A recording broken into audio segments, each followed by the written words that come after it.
ভিডিওর শুরুতে যে ক্লিপটি দেখলেন যে প্রেসিডেন্ট জিয়াউর রহমান, যার অনেক অবদান এই দেশের বর্তমানে পর্যায় পর্যন্ত আসতে, কেননা তিনি খুবই চ্যালেঞ্জিং একটা সময় পেয়েছিলেন এবং সেগুলি টেকেল দিয়েছিলেন। তো সেই ছবিকে এভাবে যে অবমাননা করছে, এটি আসলে কিভাবে জাস্টিফাই করা যায়? যারা ধর্মভিত্তিক বিভিন্ন রাজনৈতিক দলের লেজুর ভিত্তিক যেই ধরনের সংগঠন রয়েছে, ছাত্র সংগঠন, তাদের সদস্যরাই এই যে প্রেসিডেন্ট জিয়াউর রহমান বীরুত্তম, অর্থাৎ বাংলাদেশ সৃষ্টির সাথে যার রয়েছে, সম্পৃক্ততা রয়েছে একদম মাঠ পর্যায়ে। এই ঘটনাটি কেন ঘটছে? এই ঘটনা, এই যে অবমাননা করা হচ্ছে এই ধরনের একজন ব্যক্তির ছবি নিয়ে, সেটির পিছনে কাজ করছে এই যে পুরান ঢাকায় সুহাগ বা লাল চাঁদ মিয়া এই ভাঙাড়ি ব্যবসাকে কেন্দ্র করে যে নৃশংস হত্যাকাণ্ড, সেই হত্যাকাণ্ডই হচ্ছে যে এর ব্যাকগ্রাউন্ড ফোর্স হিসেবে কাজ করছে। এই ধরনের মানুষের বেশধারী কিছু ছাত্ররা এভাবেই তার ছবিকে অবমাননা করছে সেই ঘটনার রেশ ধরে। এখন একজন সাবেক রাষ্ট্রপতি বীরুত্তম, বাংলাদেশ সৃষ্টির সাথে যার অবদান রয়েছে, তাকে যে এভাবে অবমাননা করা হচ্ছে, এই ঘটনার সাথে তার কী ধরনের সম্পৃক্ত?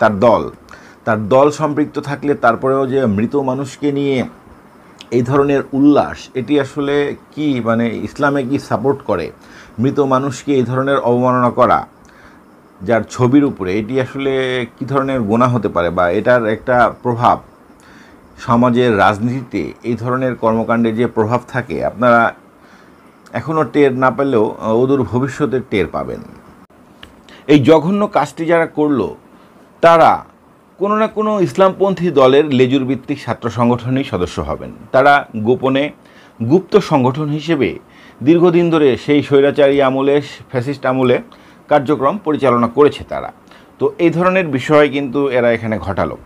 দ্বিতীয় ভিডিও যেটি দেখা, এই নির্মম হত্যাকাণ্ড নিয়ে এই ভিডিওটি দেখেন এবং তারপরে আমি বলছি যে এখানে কি কাজ করেছে।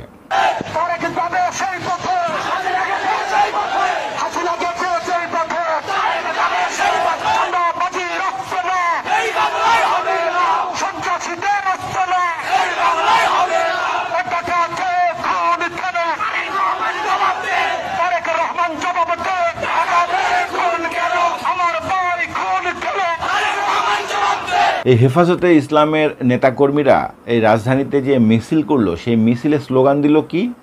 হাসিনা গেছে যেই পথে, তারেক যাবে সেই পথে। এই ধরনের স্লোগান দিচ্ছে তারা। অর্থাৎ তারেক রহমানকে এই সোহাগ হত্যাকাণ্ডের সরাসরি সম্পৃক্ত করে জাজমেন্টাল ওয়েতে তাকে কিন্তু দোষী সাব্যস্ত করে তার বিরুদ্ধে রাস্তায় নেমেছে। হেফাজতে ইসলাম ছিল শেখ হাসিনার স্বৈরাচারী রেজিমে ইসলামপন্থীদের বিরুদ্ধে ফোর্স হিসেবে হেফাজতে ইসলাম কিন্তু কাজ করেছিল। গণভবনে শেখ হাসিনার সাথে মিটিংয়ে তাদের সাথে যে আন্ডারস্ট্যান্ডিং, সেই আন্ডারস্ট্যান্ডিং এখানে রাজনৈতিকভাবে, রাজনৈতিক ভাষায় সব বললে খারাপ শোনায়, কিন্তু বলতেই হবে। সেখানে বাংলাদেশের যে ইসলামপন্থী একটি শক্তি রয়েছে সামগ্রিকভাবে জাতীয় পর্যায়ে সারা দেশ মিলে, সেই ইসলামপন্থী শক্তিদেরকে ম্যানেজ করা বা তাকে মিটিগেট করা বা তাদের এগেনস্টে একটা ফোর্স দাঁড় করানো, দাবার গুটি হিসেবে, সেটি হিসেবেই কিন্তু এই হেফাজতে ইসলাম কাজ করেছে। এই যে ইদানিংকালের কন্টেন্ট ক্রিয়েটররা তাদেরকে ইসলাম কোপানো বলে, ইসলাম কোপানোতে হেফাজতে ইসলামকে শেখ হাসিনা ব্যবহার করেছে। তো এখন এই হেফাজতে ইসলাম, তারেক রহমান এখনও দেশে আসে নাই, রাষ্ট্র ক্ষমতায় যায় নাই, সরকার পরিচালনা করছে না, কিছুই করছে না, শুধুমাত্র বৃহৎ একটি রাজনৈতিক দল। তো সেই বৃহৎ রাজনৈতিক দলের বৃহৎ পরিবার, এখানে কিন্তু এই যে আলোচনা সমালোচনা শুরু হওয়ার পরে বিএনপির কিন্তু সাংগঠনিকভাবে অনেক তৎপরতা রয়েছে। 4-5 হাজার নেতাকর্মীকে তারা অলরেডি কিন্তু বহিষ্কার করেছে বিভিন্ন পর্যায় থেকে।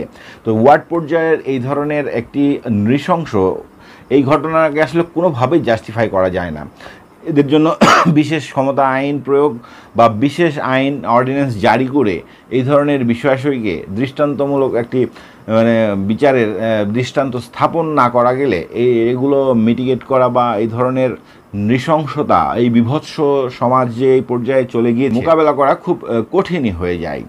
এর পরের ভিডিওটি ঢাকা বিশ্ববিদ্যালয়ের 21 হলের সেই সাধারণ ছাত্রছাত্রী ব্যানারে, অর্থাৎ ব্যানার ছাড়া যারা সংগঠিত হতে পারে, এই প্র্যাকটিস যাদের রয়েছে, যেই সংগঠনে রয়েছে, তাদের নেতাকর্মীরাই কিন্তু এখানে এই যে বৈষম্য বিরোধী ছাত্র আন্দোলন থেকে শুরু করে সব কিছুতেই কিন্তু এই শিক্ষা প্রতিষ্ঠান কেন্দ্রিক যে নেতৃত্ব বা কমিটি গঠন বা বিভিন্ন ধরনের সাংগঠনিকভাবে তৎপরতা, আমি একজন মাঠের সংবাদকর্মী হিসেবে আমি কিন্তু এসব জানি যে তারা এখানে যেই যারা লুকিয়ে রাজনীতি করতো বা ছদ্মবেশ ধারণকারী ছাত্র সংগঠন যেটি রয়েছে ইসলামপন্থীদের, তো তারাই কিন্তু এখানে এই ধরনের সংগঠনগুলো এই ধরনের কাজ করছে।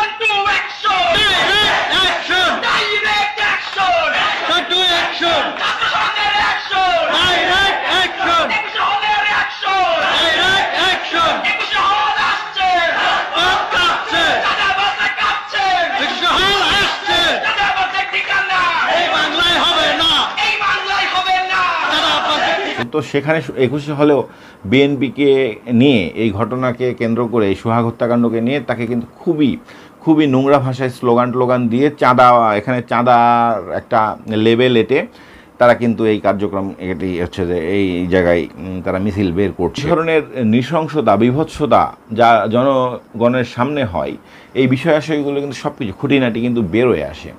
এর আগেও কিন্তু এই যে বিভিন্ন উদাহরণ এই ধরনের দেওয়া যায়, যেমন নিম্মি যে রয়েছে পরকীয়াকে কেন্দ্র করে ত্রিভুজ প্রেম, সেই নিম্মির ঘটনা প্রকাশ্যে কুপিয়ে কিন্তু হত্যা করেছিল। সেই ঘটনা কিন্তু পুরোটাই মানে প্রকাশ পেয়েছে যে আসলে ঘটনা কি, ঠিক আছে। তো এই ঘটনা যেহেতু প্রকাশ্যে হয়েছে এবং আরামসে ভিডিও করা হয়েছে মোবাইল ক্যামেরা দিয়ে এই যে মানুষের সামনে, গত বুধবার এই নৃশংসতা হয়েছে মিটফোর্ড হাসপাতালের 3 নম্বর গেটের ভিতর। বৃহস্পতিবার পুরোটাই কিন্তু ব্ল্যাঙ্ক ছিল, এই খুব ধরনের হইচই এই বিষয়টি নিয়ে হয়নি, কেননা সেই সময় পর্যন্ত সিসিটিভির ফুটেজই হচ্ছে আইনশৃঙ্খলা রক্ষাকারী বাহিনীরা বিশ্লেষণ করছিলেন। এবং এরপরে এটা যে মোবাইলে ভিডিও করা হয়েছে সেটি কিন্তু ছাড়া হয়েছে শুক্রবারে। তো বুধবারের ঘটনা শুক্রবারে মোবাইল ক্যামেরায় ভিডিও করা সেটি সারা হলো। সেই মানে কেন লেট করলো, এই বিষয় নিয়ে কী ধরনের মানে এক্সপেরিমেন্টের মধ্য দিয়ে অপরাধীরা গিয়েছে সেই বিষয়টি কিন্তু বের করা খুব বেশি রকেট সায়েন্সের ব্যাপার হবে না আইনশৃঙ্খলা রক্ষাকারী বাহিনীর কাছে, ঠিক আছে। তো এই ঘটনার পরে এই বিএনপিকে ডুবানোর জন্য শুধুমাত্র এই শিক্ষা প্রতিষ্ঠানের ইসলামপন্থীদের ছাত্র সংগঠন যেসব রয়েছে তারা বা হেফাজতে ইসলামের মতো সংগঠন ছাড়াও মিডিয়াও কিন্তু এখানে বেশ গুরুত্বপূর্ণ ভূমিকা পালন করছে। মিডিয়াও কিন্তু এই চাঁদাবাজির বিষয়টিকে, যুবদল তারা চাঁদাবাজিকে বা চাঁদা চাওয়াকে কেন্দ্র করে এই হত্যাকাণ্ড সেটি প্রচার করেছে এবং উদ্দেশ্যমূলকভাবেই একদিন পরে ঘটনা বৃহস্পতিবার চলে গেছে, শুক্রবারে গিয়ে বিভিন্ন আঙ্গিকে এই ধরনের রিপোর্টগুলো কিন্তু অনেক জায়গায় হয়েছে। তো এখানে মিডিয়াও কিন্তু এক ধরনের দায়িত্ব নিয়েই বিএনপিকে যে ডুবানো বা তাদেরকে যে সার্কামসাইজ করা এই সামনের ইলেকশনকে কেন্দ্র করে, কারণ জনভিত্তি মাত্র সবচেয়ে বেশি জনভিত্তি বিএনপিরই রয়েছে, আমি এটি বলতে পারি। কেননা আমি 2010 সাল থেকে একজন রিপোর্টার হিসেবে তাদের কথাবার্তা, বিএনপির হাজার রিপোর্ট করেছি, তাদের কথা শুনেছি, তাদের দলের সাথে মিশেছি, তাদের সব ধরনের প্রোগ্রাম, সভা সমাবেশ, মহাসমাবেশ, সংবাদ সম্মেলন থেকে শুরু করে সব কিছু কম। তো তাদের যে ভিতরের বিষয়টি সেটি আমি জানি যে জনভিত্তি বিএনপির সর্বাধিক। এখন বিভিন্ন ধরনের এই ধরনের টুলস ব্যবহার করে নেগেটিভ একটা ইম্প্যাক্ট ফেলে এই দলকে সাইড করা যায় কি না, এই ধরনের এক্সপেরিমেন্টই এখন হচ্ছে বলে আমি সাধারণভাবে মনে করছি। এই যে ঘটনা, তার যে বিশ্লেষণ, যে ঘটনা বৃহস্পতিবারে তেমন ধরনের কোনো নিউজ হয়নি, 2-1টা অনলাইন পত্রিকা বা খুবই এই ধরনের বিভৎসতার নিউজ যেভাবে হওয়ার কথা সেভাবে গণমাধ্যমে হয়নি শুরুতে, শুক্রবারে হয়েছে। এবং মোবাইল ক্যামেরার ভিডিও প্রকাশ যখন পেয়েছে তখনই কিন্তু এই বিষয়টি আরও বেশি বিভৎসতা প্রকাশ পেয়েছে। সিসিটিভিতে অত ভালোভাবে কিন্তু বোঝা যায় না, কিন্তু এখানে যে মোবাইলে ভিডিও করেছে এটা কিন্তু সেই বিভৎস ভিডিওটি কষ্ট করে দেখলে বোঝা যায়, ঠিক আছে। তো ইসলামপন্থীরা এবং তাদের লেজুর ভিত্তিক ছাত্র সংগঠনরা এই যে সারা দেশের শিক্ষা প্রতিষ্ঠানগুলোতে চাঁদাবাজি বিএনপিকে কেন্দ্র করে তারেক রহমানকে তাদের চরিত্র হননের কাজে লিপ্ত হয়েছে বিএনপিকে সাইড করার জন্য, এটি আসলে দিন শেষে সফল হবে না। কারণ জনভিত্তিকে খেয়ে দেওয়া এই ধরনের মানে ষড়যন্ত্র কনস্পাইরেসি থিওরি দিয়ে কাজ করে না। তার জন্য কাজই করতে হবে, জনগণের কাছেই যেতে হবে। আপনারা জনগণের কাছে যান, এই ধরনের ষড়যন্ত্র থেকে সরে আসুন। আর এই ঘটনা, এই বীভৎস ঘটনা সব কিছু বের করার চেষ্টা করবে আইনশৃঙ্খলা রক্ষাকারী বাহিনী। এমনটি হয়ে থাকে প্রকাশ্যে, যেহেতু এই ধরনের খুন। তারপরেও বাংলাদেশ রাষ্ট্রকে অনেকে ব্যর্থ বলছে। আমি ব্যর্থ বলতে এখনও নারাজ, কারণ রাষ্ট্র তো ফাংশন করছে, সব কিছুই তো হচ্ছে। এই ধরনের একটি নৃশংস বিভৎসতা দিয়ে রাষ্ট্রকে আসলে খারিজ করাও যায় না। তো রাষ্ট্র যেহেতু ফাংশন করছে, এই ঘটনা আসলে পুঙ্খানুপুঙ্খভাবে বেড়ে আসবে বলে আমি আশা রাখছি। তো ভালো থাকবেন, সুস্থ থাকবেন।